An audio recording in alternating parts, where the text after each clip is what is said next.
여러분 안녕하십니까? 지금부터 아주 불편하고 어쩌면 공포스러울 수 있는 질문을 딱 하나만 드리겠습니다. 지금 당장 주머니에 있는 스마트폰을 꺼내 보십시오. 잠금, 화면을 풀고 연락처 목록을 열어보십시오.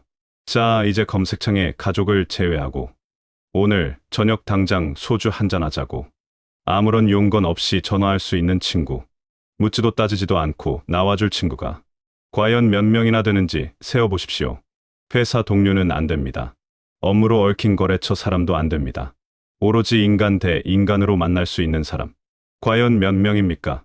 5명입니까? 3명입니까?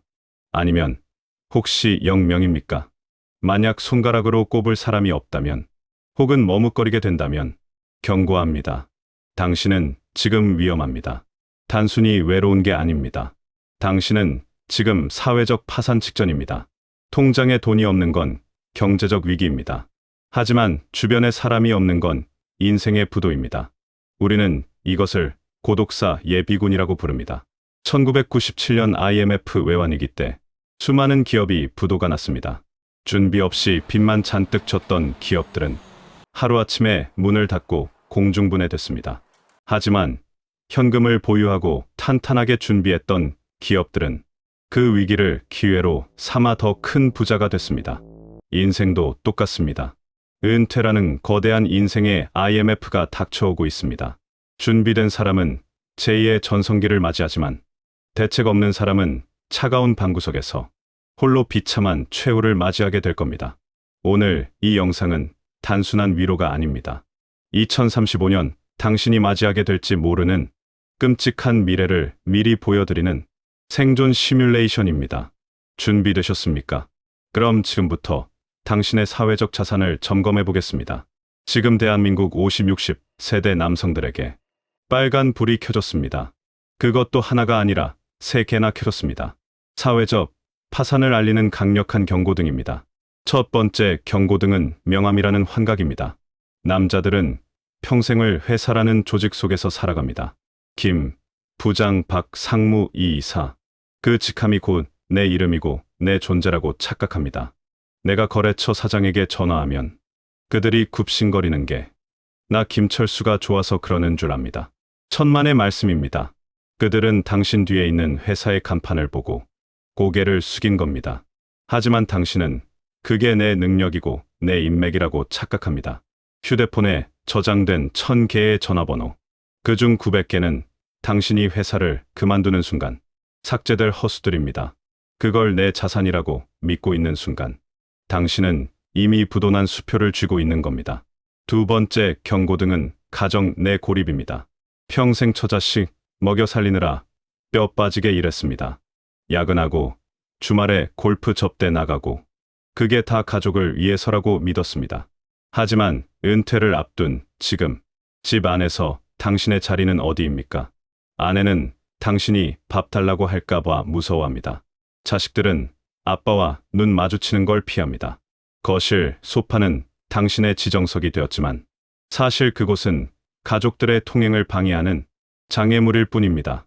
돈 벌어다 주는 기계로서의 기능이 다하는 순간 당신은 집 안에서 투명 인간이 됩니다. 가족이 있는데도 외롭습니다. 한 지붕 아래 살지만 남보다 못한 사이. 이것이 바로 관계의 단절입니다. 세 번째 경고등은 뻣뻣한 자존심입니다.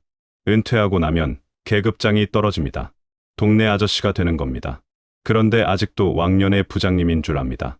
동네 복지관이나 노인정에 나가는 걸 창피해합니다. 내가 그런 데를 어떻게 가? 수준 안 맞게 경비 일이라도 해보라는 아내의 말에 버럭 화를 냅니다. 내가 왕년에 대기업 다니던 사람이야. 어떻게 남의 밑에서 굽신거려. 이 쓸데없는 자존심이 당신을 세상으로부터 고립시키는 가장 큰 벽입니다. 도움을 요청하지도 않고 새로운 관계를 맺으려 하지도 않습니다. 그저 방 안에 틀어박혀 과거의 영광만 파먹으며 늙어갑니다. 이 3가지 경고등이 켜졌는데도 무시한다면 당신은 100% 확률로 10년 뒤 고독사라는 참혹한 결말을 맞이하게 됩니다. 자, 지금부터 가상의 인물 김철수 부장의 10년 인생을 시뮬레이션 해보겠습니다. 이 이야기가 남의 이야기처럼 들린다면 당신은 아직 정신 못 차린 겁니다. 2026년 12월 김철수 부장은 대기업에서 정년퇴직을 합니다. 화려한 은퇴식이 열립니다. 후배들이 꽃다발을 건네고 감사패를 줍니다. 김 부장님, 그동안 고생하셨습니다. 나가셔도 종종 연락 주십시오. 김 부장은 가슴이 벅차오릅니다. 내 인생 성공했구나. 이 정도면 박수 칠 때 잘 떠나는 거야. 퇴직금도 두둑하게 챙겼고 연금도 나올 테니 노후 걱정은 없다고 생각합니다. 집으로 돌아오는 길, 김 부장은 다짐합니다. 이제 지긋지긋한 업무 스트레스에서 해방이다. 당분간은 아무것도 안 하고 푹 쉴 거야. 골프나 치고 여행이나 다니면서 인생을 즐겨야지. 아내는 그동안 고생했다며 따뜻한 밥상을 차려줍니다. 김 부장은 행복한 착각에 빠집니다. 이 평화가 영원할 것이라고 믿습니다. 하지만 그 착각이 깨지는 데는 그리 오랜 시간이 걸리지 않습니다. 딱 3개월. 3개월이면 충분합니다. 은퇴 후 6개월이 지났습니다. 처음에는 좋았습니다. 늦잠을 자도 누가 뭐라 안 하고 평일 낮에 등산도 갔습니다. 그런데 슬슬 좀이 쑤시기 시작합니다. 핸드폰이 너무 조용합니다. 현직에 있을 때는 하루에 수십 통씩 울려대던 전화가 이제는 스팸 문자만 옵니다. 김 부장님 한번 모시겠습니다 하던 김 대리. 형님 술 한잔 하시죠 하던 거래처 박 사장. 연락이 뚝 끊겼습니다. 처음에는 섭섭했습니다. 사람들이 어떻게 이럴 수가 있나. 화장실 들어갈 때랑 나올 때 다르다더니 인간관계 다 부질없구나. 배신감이 듭니다. 술김에 전화를 걸어볼까 하다가도 멈춥니다. 내가 누군데 아쉬운 소리를 해. 먼저 연락 올 때까지 절대 안 해. 그렇게 자존심을 세우며 기다립니다. 하지만 전화는 오지 않습니다. 그들은 김철수가 보고 싶었던 게 아니라 대기업 부장 김철수가 필요했던 거니까요. 집 안 분위기도 달라집니다. 아내는 이제 삼시세끼 밥 차려주는 걸 힘들어합니다. 당신은 손이 없어 발이 없어. 라면 하나 못 끓여 먹어. 잔소리가 늘어갑니다. 김 부장은 억울합니다. 평생 밥 한 번 안 해본 사람한테 갑자기 밥을 하라니. 그리고 내가 벌어다 준 돈으로 편하게 살았으면서 이제 와서 나를 구박해. 싸움이 잦아집니다. 결국 아내는 선언합니다. 나도 내 인생 살 거야. 점심은 알아서 챙겨 먹어요.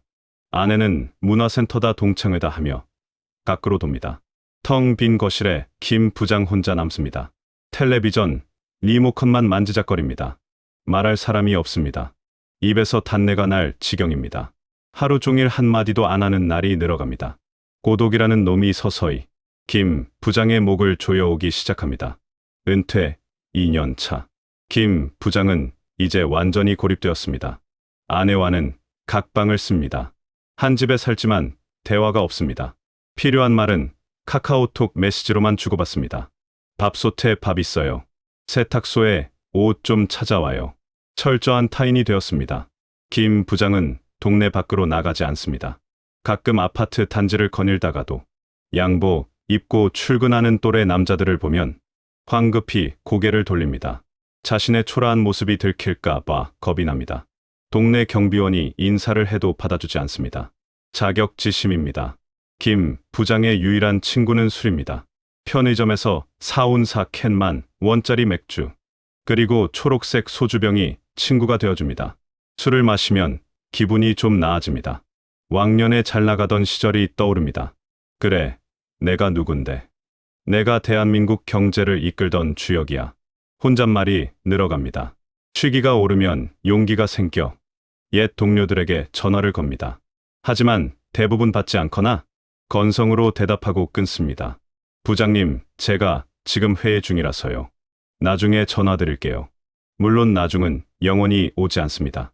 전화를 끊고 나면 더 비참해집니다. 그 비참함을 잊으려고 또 술을 마십니다. 악순환입니다. 건강검진 통지서가 날아오지만 뜯어보지 않습니다.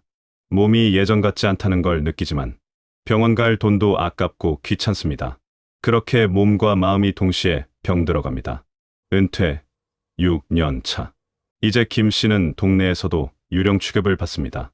늘 술 냄새를 풍기고 다니고 수염은 덥수룩하고 옷차림은 난로합니다. 엘리베이터에서 이웃을 만나도 아무도 그에게 말을 걸지 않습니다. 아이들은 엄마 저 아저씨 이상해하며 피합니다. 가족들도 포기했습니다. 자식들은 명절에도 오지 않습니다. 엄마 보러 밖에서 따로 만납니다. 김 씨는 이제 화낼 기력도 없습니다. 그저 방 안에서 텔레비전만 봅니다. 세상이 어떻게 돌아가는지 관심도 없습니다. 오직 과거의 기억 속에 갇혀 삽니다. 벽에 걸려 있던 감사패와 표창장들은 먼지가 수북하게 쌓여 있습니다. 그게 김 씨 인생의 전부였는데 지금은 아무 쓸모없는 쓰레기가 되었습니다. 어느 날 밤 가슴에 심한 통증을 느낍니다. 숨이 턱 막히고 식은땀이 흐릅니다. 도와달라고 소리치고 싶지만 목소리가 안 나옵니다. 방문 밖에는 아내가 자고 있을 텐데 벽 하나 사이인데 너무나 멀게 느껴집니다. 휴대폰을 더듬거려 보지만 119 버튼을 누를 힘조차 없습니다. 그 순간 김 씨의 머릿속에 스쳐 지나가는 생각. 아, 인생 헛살았구나. 돈도 벌었고 집도 샀는데 결국 내 곁엔 아무도 없구나. 그 깨달음은 너무 늦었습니다. 김 씨의 집 현관문에 우유 배달 주머니가 빵빵하게 차 있습니다. 신문도 며칠째 쌓여 있습니다. 이상한 냄새가 난다는 이웃의 신고로 경찰과 소방관이 문을 강제로 엽니다. 방 안에는 빈 소주병이 굴러다니고 텔레비전은 켜져 있습니다. 김 씨는 소파에 앉은 채로 발견되었습니다. 사망 추정 시각은 일주일 전. 사인은 급성 심근경색입니다. 가족과 연락이 닿지 않아 결국 무연고 사망자로 처리될 위기에 처합니다. 이것이 바로 대책 없이 노후를 맞이한 김철수 부장의 최종 결말입니다. 사회적 파산, 인생의 부도, 고독사입니다. 너무 극단적인 이야기 같습니까? 아닙니다. 지금 뉴스 사회면을 장식하는 50대 60대 남성 고독사의 가장 전형적인 패턴입니다. 특별히 불행한 사람의 이야기가 아니라 평범하게 회사를 다니고 가정을 꾸렸던 당신 주변의 김 부장, 이 차장, 박 과장의 이야기입니다. 준비하지 않으면 당신의 10년 후 미래가 될 수도 있습니다. 자, 가슴이 좀 답답해지셨습니까? 하지만 걱정하지 마십시오. 아직 기회는 있습니다. 이 끔찍한 시나리오를 뒤바꿀 수 있는 또 다른 주인공 이영수 반장의 이야기가 남아있으니까요. 이 반장은 김 부장과 똑같은 시기에 은퇴했지만 전혀 다른 10년을 보냈습니다. 그의 비결이 무엇인지, 어떻게 하면 김 부장이 아닌 이 반장으로 살 수 있는지 지금부터 그 비밀의 매뉴얼을 공개하겠습니다. 자, 여기 또 한 명의 은퇴자가 있습니다. 김 부장과 입사 동기였던 이영수 반장입니다. 이 반장도 똑같이 정년퇴직을 했습니다. 하지만 그는 퇴직 당일 김 부장과는 전혀 다른 행동을 했습니다. 김 부장이 화려한 은퇴식을 마치고 집에 가서 과거의 영광을 곱씹고 있을 때 이 반장은 동네 주민센터로 향했습니다. 그리고 배드민턴 동호회 가입 신청서를 썼습니다. 직업란에는 무직이라고 적었습니다. 전직 대기업 부장이라는 타이틀을 스스로 쓰레기통에 버린 겁니다. 이 반장은 알고 있었습니다. 회사 밖으로 나가는 순간 내 명함은 종이 쪼가리에 불과하다는 것을요. 그는 동호회에 나가서 형님 동생하며 바닥 청소부터 시작했습니다. 나보다 10살 어린 회장에게 깍듯이 존댓말을 썼습니다. 처음에는 자존심이 상했습니다. 내가 왕년에 수백 명 부하 직원을 거느렸는데 여기서 셔틀콕이나 줍고 있어야 하나? 하지만 꾹 참았습니다. 지금 내가 줍고 있는 건 셔틀콕이 아니라 내 인생의 새로운 사람이다. 그렇게 생각했습니다. 은퇴 2년 차. 이 반장의 아침은 활기가 넘칩니다. 아내가 밥 차려주기를 기다리지 않습니다. 새벽같이 일어나 수영장에 갑니다. 수영이 끝나면 회원들과 콩나물국밥을 먹습니다. 거기서 만난 김 사장, 박 기사, 최 여사. 모두가 이 반장의 새로운 인맥 자산입니다. 이들은 이 반장이 대기업 출신인 줄 모릅니다. 그저 수영 잘하고 농담 잘하는 유쾌한 이 씨 아저씨로만 알고 있습니다. 그래서 부담이 없습니다.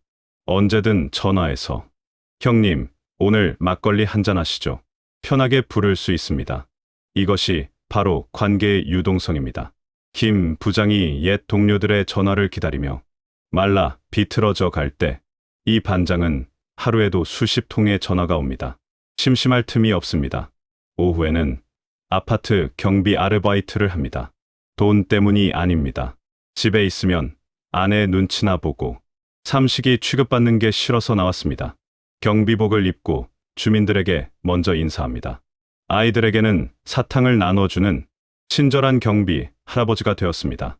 몸을 움직이니 건강은 덤으로 따라옵니다. 월급 150만 원은 손주들 용돈 주고 친구들 밥 사주는 품위 유지비로 씁니다. 지갑을 여니까 사람이 더 모입니다. 10년이 흘렀습니다. 김 부장이 고독사로 생을 마감하던 그해 이 반장은 칠순 잔치를 열었습니다. 호텔이 아니라 동네 갈비집을 빌렸습니다. 그런데 자리가 모자랄 정도로 사람이 꽉 찼습니다. 수영장 친구들, 배드민턴 동호회 사람들, 경비실 동료들, 그리고 무엇보다 아내가 웃으며 손님을 맞이합니다. 여보, 당신 참 잘 살았네? 친구가 이렇게 많아요. 아내의 칭찬이 그 어떤 훈장보다 빛납니다. 이 반장의 통장 잔고는 김 부장보다 적을지 모릅니다. 하지만 그의 인맥 잔고는 차고 넘칩니다. 아플 때 죽 쑤어줄 친구가 있고 우울할 때 노래방 가자고 끌고 나갈 친구가 있습니다. 이것이 바로 사회적 자산이 풍부한 사람의 노후입니다. 이 반장은 죽는 순간까지 외롭지 않을 겁니다. 그의 장례식장은 그가 베풀었던 온기만큼이나 따뜻한 사람들로 가득 찰 테니까요. 자, 어떻습니까? 김 부장의 비극과 이 반장의 희극. 당신은 어느 쪽 주인공이 되고 싶습니까? 당연히 이 반장이겠죠. 하지만 마음만 먹는다고 되는 게 아닙니다. 경제 위기가 오면 달러를 사모으듯이 인생의 위기인 노후를 대비해 사람을 사모으는 구체적인 전략이 필요합니다. 지금부터 사회적 파산을 막는 3단계 회색 매뉴얼을 공개합니다. 메모하십시오. 그리고 당장 오늘부터 실행하십시오. 2036년, 10년 후에 당신은 어디에 있겠습니까? 어두컴컴한 방 안에서 홀로 소주병을 기울이며 텔레비전과 대화하고 있겠습니까? 아니면 햇살 좋은 공원에서 친구들과 땀 흘리며 웃고 있겠습니까? 그 운명을 가르는 골든타임은 바로 지금입니다. 은퇴하고 나서 준비하면 늦습니다. 그때는 이미 자존심이 상해서 나갈 엄두가 안 납니다. 지금 현직에 있을 때, 아직 내 어깨에 힘이 남아 있을 때, 그 힘을 빼는 연습을 하십시오. 명함을 버리고 가면을 벗고 사람 속으로 들어가십시오. 쪽팔림은 한순간이지만 외로움은 죽을 때까지 계속됩니다. 부디 이 영상을 보시는 모든 분들이 사회적 파산자가 아닌 마음의 부자가 되어 행복한 제2의 인생을 누리시길 바랍니다. 당신의 찬란한 인생 이막을 응원합니다.